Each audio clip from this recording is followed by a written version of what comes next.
एवढे पुरस्कार तुम्हाला मिळाले, पुरस्काराच्या माध्यमातून आता तुम्ही जनतेची सेवा करायचं बोलतायत. मात्र दुसरीकडे आपण जर बघितलं तर महाराष्ट्र सरकारमध्ये काही असे मंत्री आहेत, काही अशी मंत्र्यांची मुलं आहेत की जे गैरव्यवहार करतात, जमिनीचे भ्रष्टाचार करतात. कसं बघताना हे दुर्दैव आहे. मंत्र्यांची मुलं जर वागत असतील ते मंत्राचा दोष आहे. संस्कार हे महत्वाचे असतात. पहिले कुटुंबातले संस्कार, घरचे संस्कार, गावाचे संस्कार, समाजाचे संस्कार. आज राळेगण स्थितीमध्ये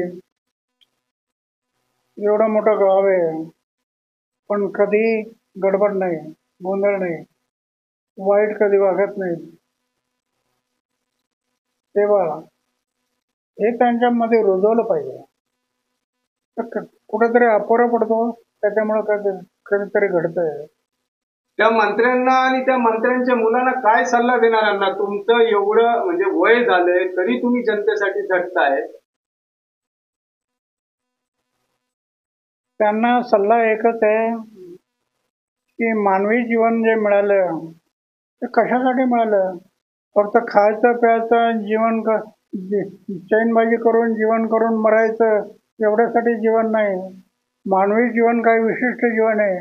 ईश्वराने तुम्हाला ज्ञान दिलंय, बुद्धी दिली, शक्ती दिली की मी कोण आहे, मी कुठून आलोय, माझं कर्तव्य काय, मला जायचंय कुठं, हा सर्व विचार करण्यासाठी तुम्ही जीवनात विचार केला पाहिजे.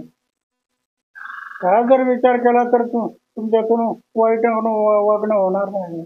असंच एक प्रकारांना पुण्यामध्ये घडलाय. अजित पवारांच्या मुलाने 1800 कोटी रुपयाची जमीन 300 कोटी रुपयामध्ये खरेदी केली आहे. त्याच्यावरून आता वाद विवाद सुरू झालंय. कसं बघता तुम्ही? एवढं वर्ष जनतेसाठी काम करतायत, वयाचे 80 वर्ष होत आलेत. ज्यांचं कर्तव्य त्यांच्यासोबत आपण आपल्या कर्तव्यानुसार चालत राहायचं. आता देशाची लोकसंख्या एवढी आहे, कुठं कुठं आपण लक्ष देणार, पण आपण प्रयत्न करायचा. चांगलं वागणारे लोक असतील तर चांगल्या मुलांच्यावरती संस्कार करायचे आणि त्याच्यामध्ये सुधारणा कशा होतील हा पाहायचं. हे जमिनीचे जे गैरव्यवहार होत आहेत त्यांना महाराष्ट्रामध्ये, त्याच्यावरती आता कारवाईची मागणी होतीये. कारवाई झाली पाहिजे, पण नुसत्या कारवाईने थांबणार नाही. सरकारने धोरण अवलंबले, कठोर पावलं उचलले पाहिजे. अशा वागणाऱ्या लोकांना कडक शासन केलं पाहिजे. असे निर्णय घेतले तर परिणाम होईल. ओके अण्णा, 9 तारखेला फडणवीस येत आहेत, मुख्यमंत्री येणार आहे आपल्या कार्यक्रमाला. अण्णा, दुसरी गोष्ट, आता निवडणुका पण समोर आलेल्या आहे. यामध्ये बऱ्याच असे दुबार नावं, डुप्लिकेट नावं त्याच्यामध्ये आढळून आलेली आहेत.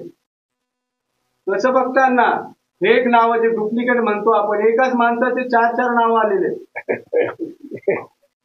हे दुर्दैव आहे, आमचं दुर्दैव आहे.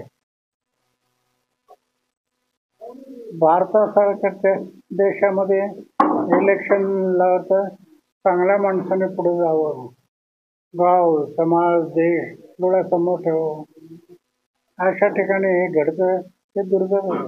अण्णा, आपण दिल्लीमध्ये ज्यावेळेस निवडणुका झाल्या होत्या त्यावेळेस आपण मागणी केली होती बॅलेट पेपरची. आता ईव्हीएम मध्ये पण घोटाळे वाढलेत असे आरोप होतोय. कसं बघता? बॅलेट पेपरवर घेतलं पाहिजे? हे काढणार जर पुढे पडणार, जेवढं होईल तेवढं करावं.